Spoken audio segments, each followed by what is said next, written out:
Today, we're going to be speaking with the Canadian Women's Entrepreneur of the Year, and this agent sells close to $1 billion of real estate each and every year consistently. Today, we are going to be speaking with Cailey Heaps, who's a rock star in the real estate industry. Cailey, welcome to the call. Thanks very much, Mark. It's nice to see you.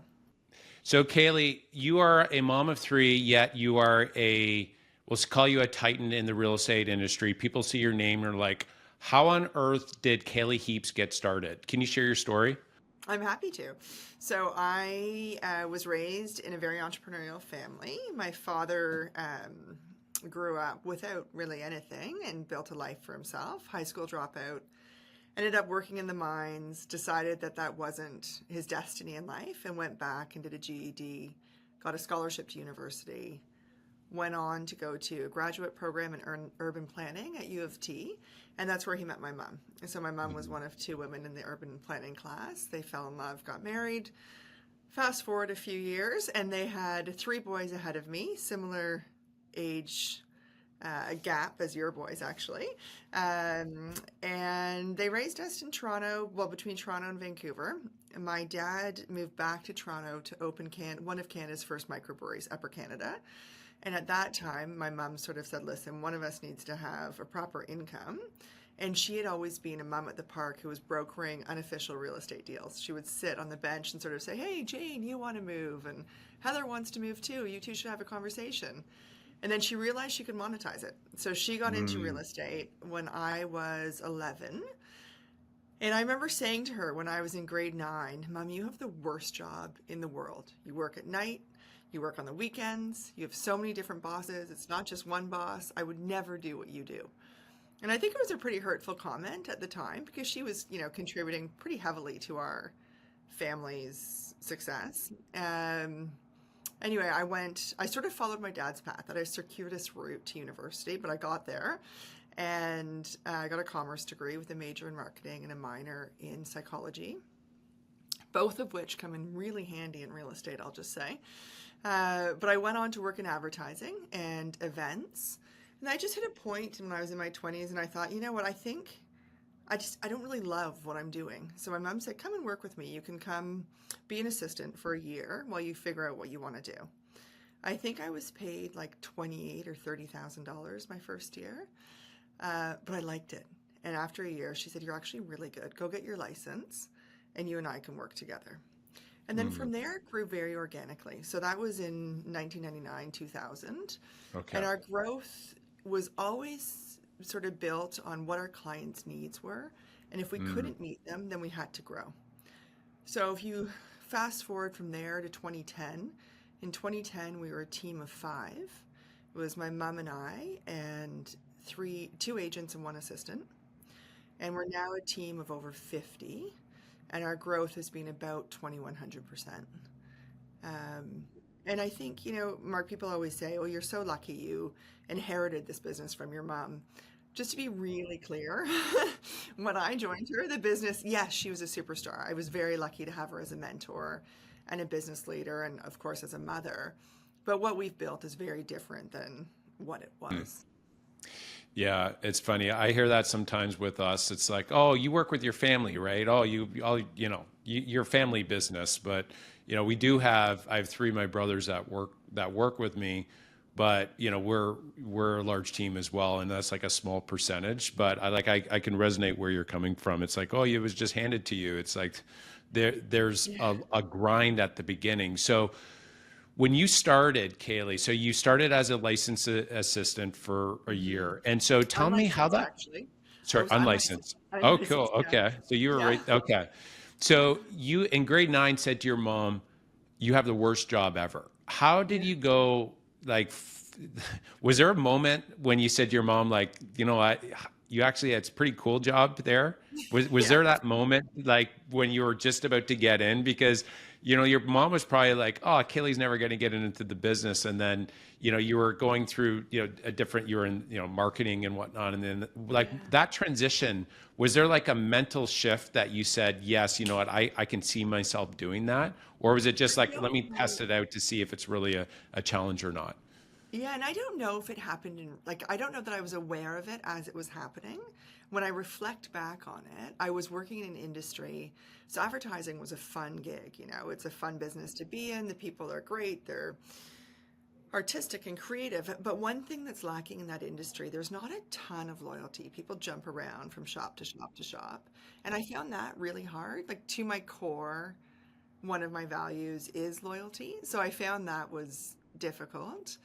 And then I was watching my mom and I thought, you know what, as a single female business operator or owner, she's created a pretty magical thing without huge initial overhead costs, just using who she is as a human being and her brains and her character and her network. And she's built this beautiful business where she's so well respected. So at some point, I think almost on a subconscious level, had that realization, but it was nice to align with someone who I had so much respect for. And I think it's hard to understand how much you love and respect a business leader, whether you're related to them or not, until you've had experience with other businesses. Yeah, no, like sometimes you realize what you had or what you potentially could have when you get out into the real world. And, I've seen that a lot, right? Where, you have like the business owner in the family business more so, you see it consistently, right? It's like you go to the rest of the world like, well, that was actually pretty good. But it's actually, I think that experience is a really good thing because it's very like humbling. And It you probably is. came into the business where it was like, okay, I see what's out there. I see that this is great. But then you were not only able to start there, you took it and then like there was this fire that you were able to take it and like grow it into like this massive business. Is that true for you?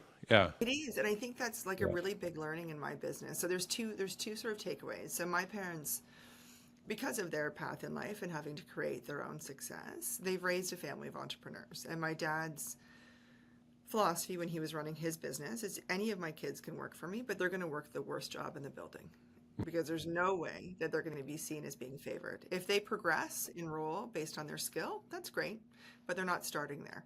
So I did that. I worked on the bottling line of a beer company, which let me tell you was a pretty gross job. You're cleaning out like dirty beer bottles. But I progressed up to the marketing and events team. So I think that is another really important quality that was instilled in us is that grit is if you're going to make it, you're doing it on your own.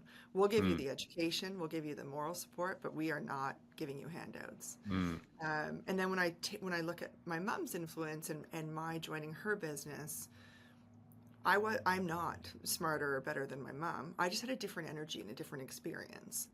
So as I build out my business, and we continually do, I try and surround myself with people who have a different perspective than I do, because I think that's what adds fuel to the business.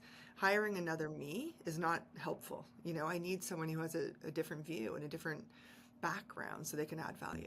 hmm So just to kind of cap off that beginning story there, did you go back to your mom after and say, "Oh, you're right. This is a great business"? What did that happen I like don't soon, or I have you don't done know that that I yet? ever, I don't know that I articulated in that Yeah. way. I know, Mark, when you'll recall my mom was diagnosed with cancer when I had been in the business for, call it 10 years. And she didn't want to step away. She wanted to continue to Yeah. be part of it. And I had sort of at that stage said to her, listen, you've put in your time, you've taught Yeah. me.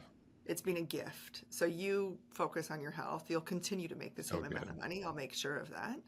But just focus elsewhere. So I think that was probably the moment where the Yeah. gratitude and appreciation was expressed most clearly Yeah. was you've allowed me to continue to build this business. So now let me kind of look after you. Well, I think that for any parent, when they see their child grow into their full potential, I think that her watching you grow into this like phoenix rising, I think is probably one of the best gifts. I would imagine for me, and just thinking of my sons, like if they really take it and they grow it into something that they're really passionate about, that's one of the best gifts that you could give her as well, right? So, We hope uh, that for all of our children, right? yeah, I don't know for if I want sure. my kids in this business, but they can decide that.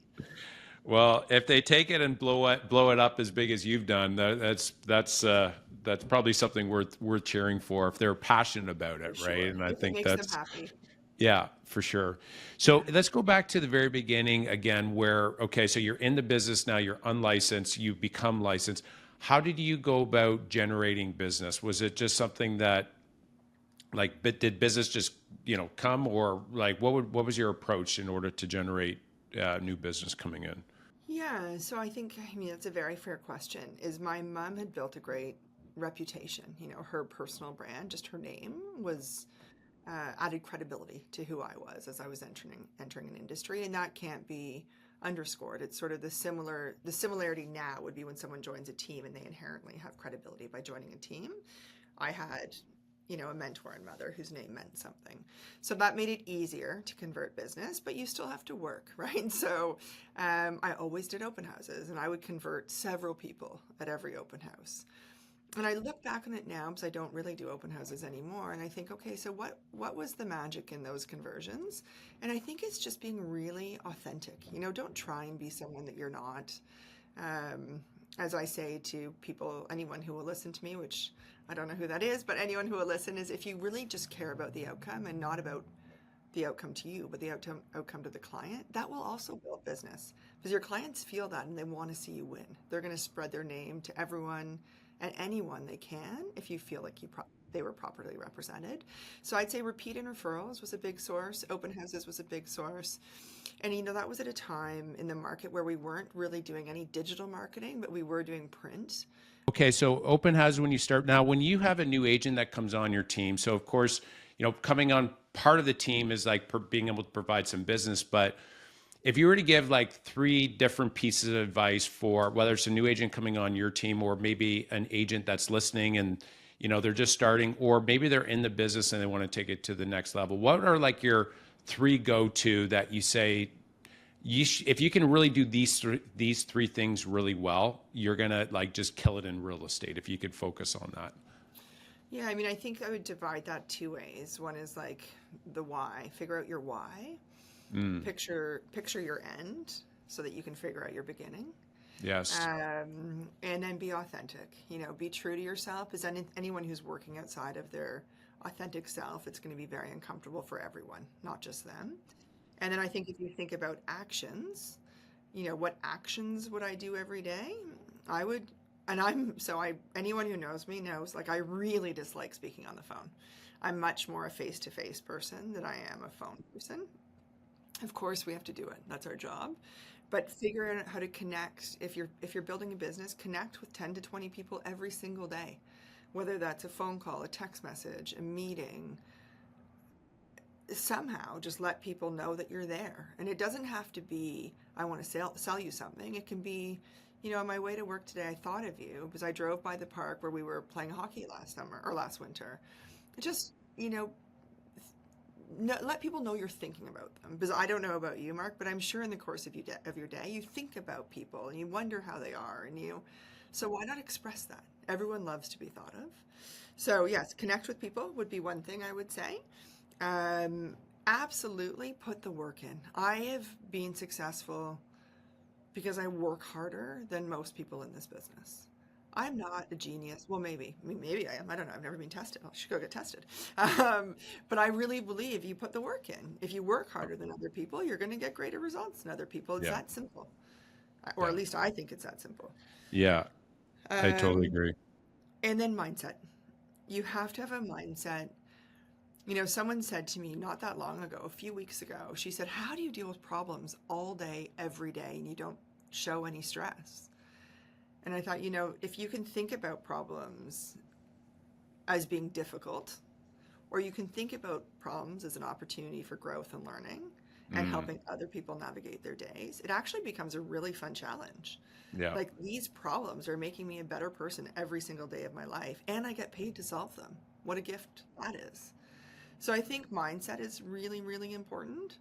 Um, and you can master mindset in so many different ways, whether it's, faith, exercise, combination of many different things. But I just think mindset should be a huge priority for people. Yeah, that's a big one. And it's interesting that you have top producers that see problems as opportunities, like you said, and that they're growth opportunities, right? It's just, it sucks in the moment. Something comes along, you're like, oh man. But the reality is it doesn't hold you back. Like you'll attack the problem and then fix it and then move on. Whereas I think, say, lower producers will avoid it and they just won't handle it. And that's one of the things is like the faster you can attack problems and fix them. I just think that there's you not only will you grow more, but your business will move forward faster. Without question. And I Yeah. think contextually, we have a very important job in that we can change the wealth picture for people. It might be the Yeah. difference between their kids going to university, not going to university, buying a recreational property. That's like a really huge honor in people's lives, and I don't take that lightly. But I'm not saving lives. I'm not in 10 years going to wake up and say, oh my God, that problem that happened on January 22nd of 2025 really knocked it out of me. These are things that come and go. And if you hold on to them, they're going to stick around. But if you can sort of solve them and move on, no one likely is going to remember us in 100 years. So let's just put everything in context and enjoy our lives a little bit. Yeah, so good. So conversations, I totally agree. We need to have more of them. I say as a new agent starting, even an existing agent to do more business, and even at a top agent, like it's about having conversations. Is just sometimes it's just maybe it's more with your leadership team versus the say actual clients per se, right? And so regardless, conversations are really important. But for say an agent out there that would like to do more business, what would be some top ways to be able to have conversations? So you had mentioned open houses as one. Those are potential buyers and sellers, right? How else would you say to create these conversations to be able to do more business and elevate it? So I think that depending on your interest, you might join a board or a charity or something locally, so you have an opportunity to grow your network. Again, you would want to do so from a place of authenticity. You would choose a charity that's meaningful to you, or get involved in the local school. Just putting yourself in front of more people will naturally lead to more business. Mm-hmm. So I think that's an important one. I've had a life that's been very, very rich with charity work. My mom was a socialist through and through, so that was deeply ingrained in me. Or I shouldn't say she was a socialist. She was a liberal with a very strong social ethos. So that's been deeply ingrained in me. And I think that, people like working with good people. So if it shows that you're giving back to the communities where you're working, I think that will create opportunities. Um, yeah, I think that's a great way to build network. And then I think also just letting people know, a lot of agents are sort of shy to talk about what they do, but it's not a bad thing to celebrate your success or celebrate the success of your client if it's done tastefully. So I think one of the game changers now is social media. We didn't really have that when I was building out our business. And I don't know, Mark, if you did, you might have been at the forefront of it. But I think that being present and visible on social media, people can figure out who you are. It's sort of that extension of the face on the sign is they remember you. They either relate to you or they don't, but at least you're providing that opportunity. Yeah, so good. No, that's what you said there about like joining a board or a charity. Like I really believe that every agent out there has some sort of like unique advantage about them. And so one of the biggest challenges I've seen, or we'll just say biggest mistakes, is that you have some agents trying to do some things that maybe they just don't resonate with, or they start doing things just because somebody told them versus maybe they're a firefighter and they can go mine that well. Like you can go deep with that well and drill that well really deep and be like that realtor that serves all of the firefighters, right? And so that's really good. It's like join a board or charity or like do something that you really resonate with, or maybe that you're already dialed in with. Yeah, exactly. Just look for the pieces of your life that give you joy and spend more time there, and good things will come from that for Yeah, sure. so good. So when you started, were there any habits that made you, well, let's just say productive to be able to get the business in? And, maybe it's like your top agents. What is it that they do on a daily basis from a habitual standpoint and maybe yourself that you think have made a big impact in the business to, help it grow? Well, I'm happy to speak about my day. I think my top producers all have different habits that lead to success. I start my day the same way every day. I meditate. It's not for a long time. It's 5 to 15 minutes maybe. I work out. I think that to have an active mind, you have to have an active body. Your body has to be able to support you. Um, Healthy breakfast, and then I head into the office. I'm a really big believer of working in office. I think that if you're working, and now that's perhaps because I work in a team environment, but I really believe that some of the best learning you can do in your career is to be surrounded by other people, listening, watching how other people think and solve problems, listening for opportunities. So I'm usually in office by 8:30 in the morning. I'm very much open door because I like to hear what's happening around me. And then I hit the phones. So first thing in the morning, I think about the people I need to reach out to. I think there's something to be said to sending sort of 3 to 5 messages every morning of the people that you are thinking of to express gratitude, or, it doesn't have to be in a business context. Just again, to let people know that you're thinking of them. And then I hit emails. So in the day, now I'm fortunate, I have incredible support, but in a day, much like you, we get hundreds of emails. And I don't let my emails carry over ever from the day before. So in the morning, I usually have a light amount to get through. And then I'm at a different stage in my career, but then I go into meetings with our leadership teams and the different people on my team who I need to have inputs with. And then I go out on appointments in the afternoon. So post lunch, I'll usually do back-to-back appointments that would be based on business development. If you want to translate that to an agent, it would be business development, but on an individual client basis as opposed to bigger business development initiatives.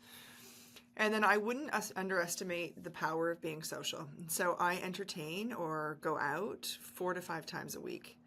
And it helps to form connections with people. It just creates opportunities.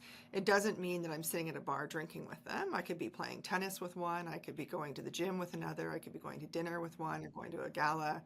I'm just physically present. So that's me. And then if I look at, for instance, my top producer on my team is not a social person. She's very shy, and she would earn in the 7 figures, and her routine would be completely different than mine. I think she's just started meditating after 13 years with me. I think she also does go to the gym, but she does so in her house. And her behaviors would all be based on phone calls, in-person meetings, and emails, and very few social events. Like very few. Yeah. So I think you have to find, it goes back to finding what's comfortable for you. Yeah. I said it earlier, I don't like being on the phone. So I would rather do these events at night and be face to face with people than sitting on the phone for 2 hours a day. It's just not my happy place. Yeah. But there's we'll say a common denominator of conversations, right? That's like right. You got to increase your conversations. For you, like events are something that you really thrive on. And for your top producer, it's like, phone calls and maybe not the events as much. Right. And so that is like, it's a consistent thing. You just can't, if you don't like talking to people at all, probably real estate's not the industry for. Yeah, no. For work in office. You can work in office and be involved in the industry, but you might not be in sales. Yeah, no, that's really good. Really good insight. So, so now we're going back to your day-to-day and habits and productivity. Is there anything else that you've implemented, maybe some technology, to be able to get more done in less time? Because, selling close to $1 billion a year in real estate, there's a lot that needs to get done, right? And so even selling, as an individual agent, when you're selling a lot of homes, there's like so much that needs to get done. And just, there's never enough time to do everything that you want to do, right? So what keeps you on track when it comes down to, getting a lot done in we'll just say, limited amount of time? So I'm a really good multitasker, but I'm also very good at delegating. So I would say, I'll come back to technology, but I think my first hire ever in the business was the best hire, which was our first assistant. And I've always had a great assistant since then. And I think for agents, as they're scaling their business, I would probably hire an assistant before I hired a licensed agent to support me. Because I think, as you said, the processes are so heavy that it frees up time to make the phone calls and to do those things. We AI'd our business this year, so we invested pretty heavily in bringing in an AI consultant. Nothing that is client facing is AI yet, because I'm not comfortable that there aren't enough mistakes in that process. But our internal processes are driven by AI. No one lost their job. The goal was to increase productivity amongst our team members by taking away some of the process driven pieces of the business. Where I see that playing out the most is through we have a custom chat GPT, which is my voice. So it means my team members can take my voice across their emails. If they want to draft an email and say, make it sound like Cailey. Or my assistant can draft, I get 200 emails a day. She can pre-draft, call it 180 of those emails. And I just quickly look at them and say, yeah, that's contextually correct, or it's not. Quickly fix them and off they go. So I think that's probably one of the biggest time savers. And then I'm in a business group called YPO, which has been one of the most amazing parts of my business. And I know a lot of my colleagues, or parts of my life, I should say, but a lot of my colleagues there are using Motion AI, which is sort of a project management and calendar management AI. So we're just testing that out right now. For me, it's a little bit aggressive on my calendar. I'm not quite comfortable with it, but I think it will be a good integration in time.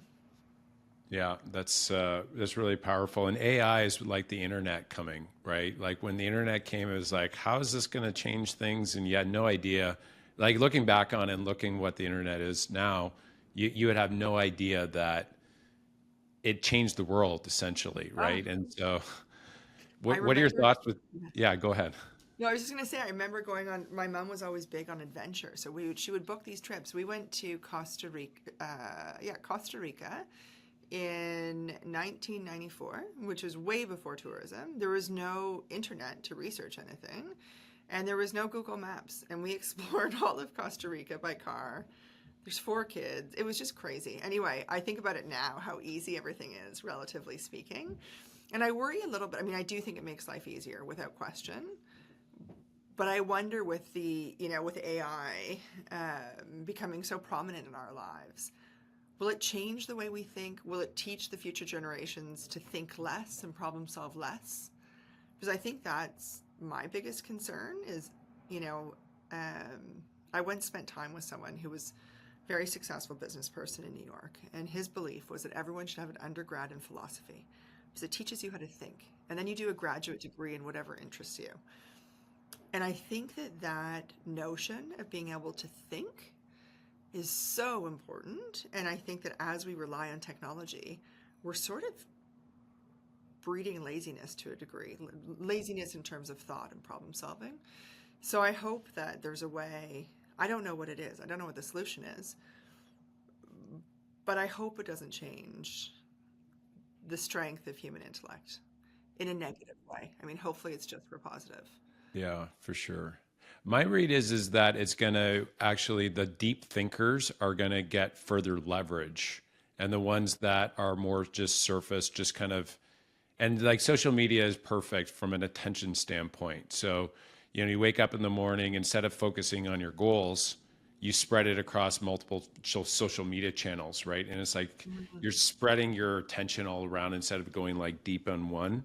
And so when it comes down to ChatGPT, because I use it quite a bit, and it's like it all depends on the input that I put in and the questions that I'm asking it, right? And so that's why if you can actually take some time and have some, and there's a really good book, The Road Less Stupid, by Keith. Oh, I haven't read it yet. I'll write that down. Oh, yeah, it's a goodie. And he talks in there like this guy, he made 100 million, then lost it, and then made it back. So it's like a cool story. Oh, wow.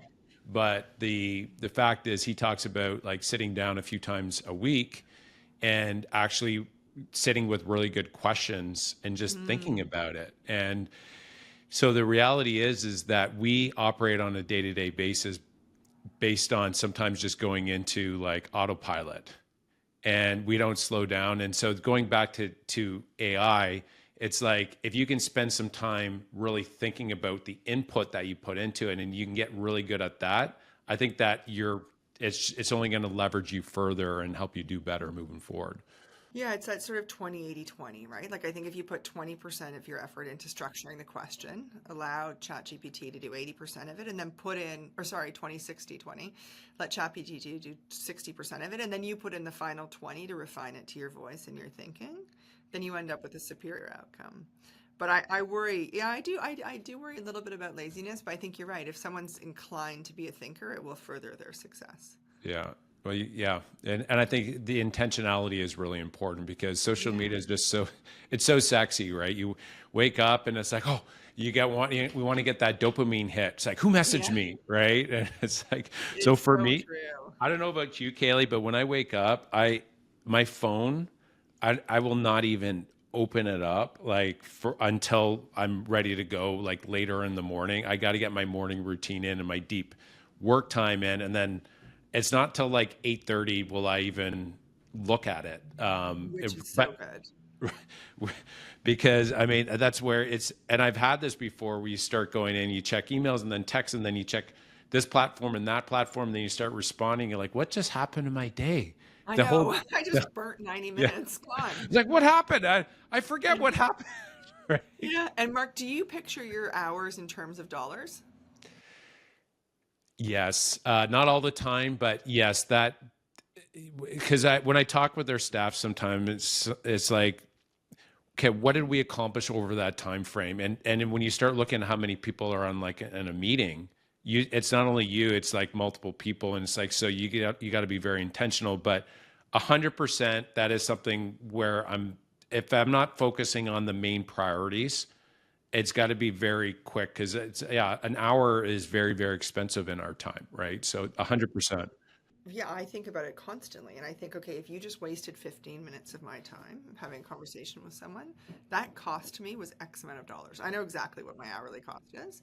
Or if we go into a leadership meeting that's not productive, I'm like, okay, you guys just burnt like, or we collectively just burnt $10,000, whatever it is. It's so I think that's also valuable. And I don't think that you should always think about your time as money because there are things that you do in your day that shouldn't be based on money. Whether it's connecting with your family, whether it's having a meaningful conversation with a client or whatever it is, not everything can be based on money. But when you're in those growth moments of your business, I think you have to really think about the value of your time. And if you're spending an hour on social media, that's an hour you're not spending building your business. Yeah, that's so good. And I think that every agent that's listening out there, I think that if you can take that same principle of your time is worth something. And so if you can be like when Kaylee, when you said that, like I'm hardcore. That just cost me $10,000 that meeting. That intensity when it comes down to like tracking and what you're doing in the hours, I think is the probably the number one reason why there's such a high failure rate in real estate is because people will go to work, agents will go to work, and not everybody, but I'm just saying in general, agents will go to work and they're working, like quote unquote working, but they're not actually doing productive work in that time. And so it's like almost it's lying to yourself is kind of it's a smoke and mirrors, and you think you're working but you're actually not, and then you're not getting the results that you want. And so that intensity and what you're putting into those hours, I think is really important for success. Yeah, just being intentional and understanding what activities have a high ROI and what activities don't. Yeah. And you don't have to have a life full of high ROI. Like from a monetary perspective, you want to have high ROI in other aspects of your life too. But if you're building a business, I would say if the phone's not ringing and you have free time, don't just wait. Like a wait and see approach isn't going to get you anywhere. You have to be very intentional. And when I said that I work harder than other people, I think you're probably the same. Like when I was building this business, I was probably working 70 hours a week. I was just constantly in the business thinking about how we can do better. What are we going to do better? How can we be different than everyone else? And I think, not everyone wants to build a business like yours or mine. And I can totally appreciate that and appreciate why. But if you know what your end game is and you can picture your end game, work backwards from there. What are the activities that you need to get there? Because sitting at your desk, looking at your computer is not going to get you there. Hmm. Yeah. No, that's such good advice. And if you can get really serious about what the answer is to that and then actually take massive action and do it, there's a big pot of gold waiting for you on the other side of the rainbow, right? Yeah. So Kaylee, agents that are out there, they're starting to make money. Okay. They're investing in themselves. They're taking courses. They're learning, they're growing, and they have extra cash sitting there. what do you recommend these agents do, or what advice, investment advice would you give them to be able to make their investment grow or make their extra cash flow that they have grow, outside of making their income in their existing business? Well, I think self-improvement is important. So whether that's reading, buying books, reading, taking courses, attending seminars, those actions usually will lead to improvement. I think that building your brand, whether it's a personal brand or a bigger brand, you look at every market will have a different way of engaging, so whether you're in a market that has a high engagement through digital marketing, which for us is the highest engagement, or whether you're in a market that has a higher print engagement or events or whatever it is, figure out what it is and then do that. If I was building a business in real estate right now, I think that we can all agree that marketing is likely the highest return on investment if it's done well. So I think I'd probably spend there. Like self-improvement and marketing would probably be my two spends. For sure. And then what about in regards to investment for, growth for their dollars outside of their business? So, they're Like meeting with personal wealth. financial advice, because there's so many different opportunities out there. There's Yeah. so like in the sea of options, and because, people look up to you, Cailey, and they see you, and, you've worked with thousands of investors, and you work with a very, we'll call it, very, we'll say more of the prestigious homes, right? So these are very wealthy families that you're working with. And so you see a lot of what people are investing. You get to have those conversations as well. And you have your own life experience. So agents, they're curious, like, where does Cailey recommend that you invest your money outside of, the real estate business? Yeah. So, I can speak to my own personal portfolio. So I historically have always had sort of a 50-50 portfolio, real estate, stock market. I always thought it was balance is a good thing. And when I say stock market, I mean traditional stock market, not real estate, like not REITs. Not that there's anything wrong with REITs. I just wanted there to be a separation between my real estate assets and stock market investments. In 2023, 2024, our market in Toronto really went down from where it was, and there was opportunities for real estate investment. So in the past 2 years, I have gone very deep in real estate and purchased multi-unit income properties with potential for adding laneway suites. And then I've also done an assembly in central Toronto where eventually there can be a condominium development. So I think it's understanding more. I'm very fortunate that I have, pretty strong business background and I can analyze these opportunities and feel comfortable doing so. But I think diversification is important, regardless of who you are, real estate or otherwise. I just feel that. And I think that if you're I was very personally risk avoidant in terms of leverage for a long time. So I'm a single mom with 3 kids. I have a big team to support. I have a lot of financial responsibility in my life. So to have a lot of debt felt very uncomfortable for me. But now I'm at a stage in my life where I'm like, okay, I can be risk aggressive. So I've actually leveraged my life to like the nth degree to acquire more real estate. Yeah, no, that's great. And, invest more what you're actually selling, right? And I think that makes a lot of sense. So, consistent theme I'm seeing, Cailey, with top producers and where they're investing, and I think that will resonate with a lot of the listeners as well. It's like, single mom, you want to make sure that you're not getting over leveraged as well, and safety is a big part of that, right? And so I think that would resonate with a lot of the listeners out there as well. Yeah, and I think, if you look at it personally, like, so now I have income properties. So when I hope that my children are individually successful. But if they're not, I now have a house with 3 units. They can each live in a unit until they're on their feet. So it's trying to sort of solve for a few different things as, not just financial investment, but investment in the future of my children. Yeah, right on.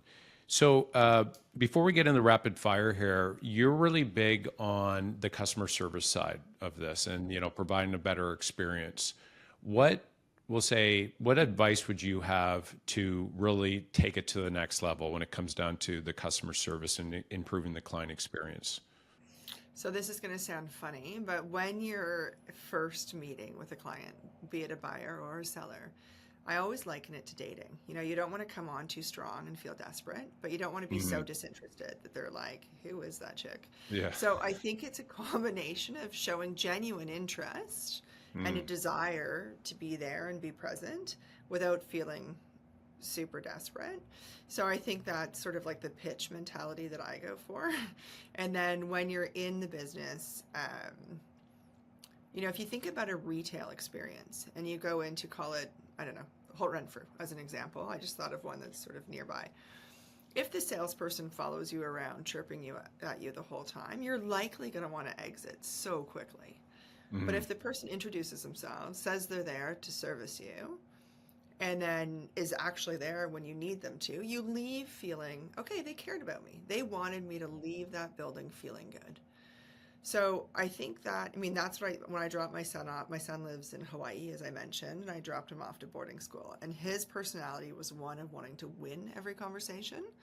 And my parting words to him, which I kind of regret, weren't like, I love you, you're amazing. My parting words were, Declan, just remember the most important thing when you're having a conversation with someone is how they feel at the end of the Mm. conversation.